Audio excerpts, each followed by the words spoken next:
Hello everyone, I hope you've had a gorgeous day, a gorgeous Sunday.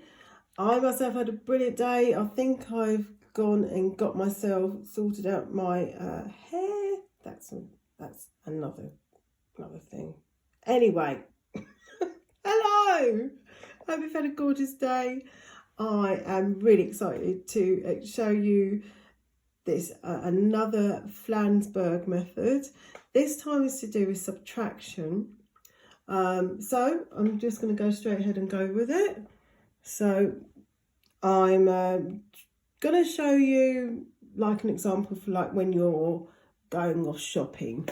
So doing a traditional method, you've got £10 and you spent typically £6.99.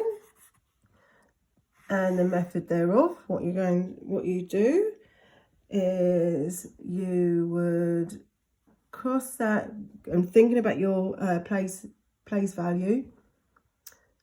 You'll cross that one out to make that a 1, but because you're going to take one away from here, from the pound column rather than tens, pounds of columns, that becomes a 9. You discount that 0. Again, this will be a 9, discount that 0, because that will be making it into £1, but you want to go and take that £1 over to the next, you want to take that value over to the next column, which will be your pennies. So that's your 10p pennies, that's your pennies, and that's your pound column.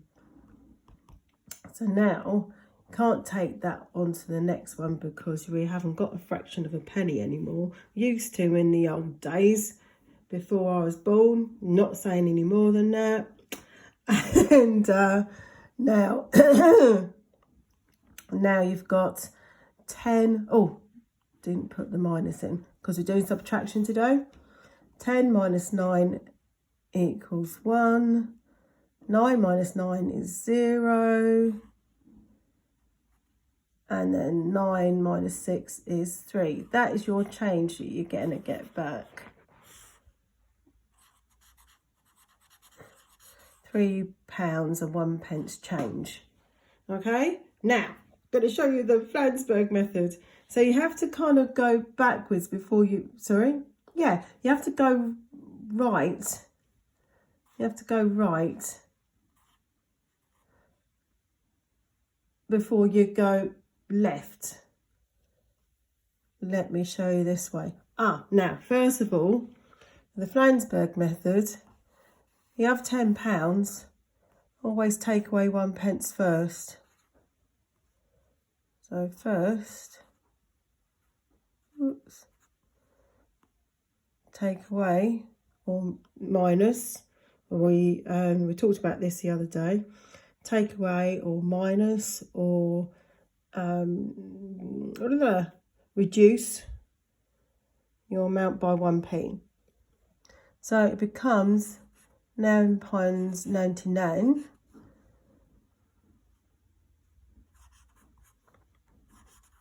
Subtract your £6.99, and now that's suddenly really easy to do, isn't it? So 9 minus 9 is 0. 9 minus 9 is 0. And 9 minus 6 is 3. But always remember, if you're going to do your final answer on all of this, is that you add the 1p back on again. So that's £3.01. That's your change back. But isn't that a lot quicker? You go straight from, you take that minus 1p off and you go straight into going left ways before you go, you go straight into going left ways and not having to go right ways and then left ways. So, you know, you're reducing down your time and how you're doing it. Isn't that fantastic? Isn't that cool? I love this. Let's do another example. I'm not going to go and make this too complicated. I could, you know, but I won't. I'm just going to do another £10. after another £10, and this time I'm not going to spend as much. £3.45.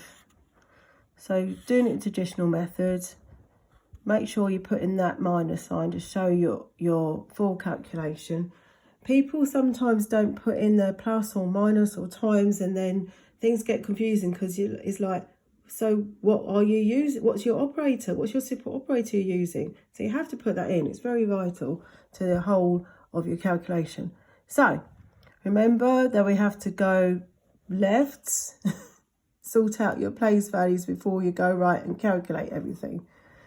So taking off that 1, that was 10, but it's become a 9 because it's going to the next one, which is becoming a 9, which goes into the next place value, which is your pennies, and we stop there. So 10 minus 5 is 5. 9 minus 4 is 5. Make sure you get a decimal point in. So it's got 55 pence so far. And then 9 minus 3 is 6. Da-da-da. And that's your change from the 3.45 you went and got. Okay, let's do the Flansburgh method again. So make sure that you take away the 1 pence first. Then write down £9.99. Then your £3.45 minus, I'm going to take the difference between the two numbers. 9 minus 5 is 4. 9 minus 4 is 5. 9 minus 3 is 6. And that's your total. But remember, got to add in that 1p. Always remember to add in that 1p. So therefore, remember that symbol we did before? £6.55 change. So much quicker. See if you want to, try another methods. I've shown you 2. Try other methods. See if, if you had like £20 notes and you got 3 items to go and buy. See if you do it quicker doing the traditional method as opposed to your Flansburgh method. Guaranteed you will find it faster. Brilliant. I love this. I love Scott Flansburgh. I think he's fabulous. I'm so pleased to know he's doing amazing work out there to make people be, he calls them mathletes. I love that. Not athletes, mathletes. So yeah, they just do their most amazing acrobatic stuff with numbers. Yes. Right, I'm off. You lot have a brilliant rest of your day, evening. And I'm going to cut my nails. So I'm ready to do some more ceramic work this week. Yeah, all have a beautiful, beautiful, beautiful day. And I'll see you tomorrow. Bye-bye now. Oh, we're going to do a little bit about knitting. See what I'm going to get up to. It's only talking about it. I'm not actually going to do knitting, but there's a process I want to share with you. Hopefully that gets your juices going. Okay, see you lots later. Bye.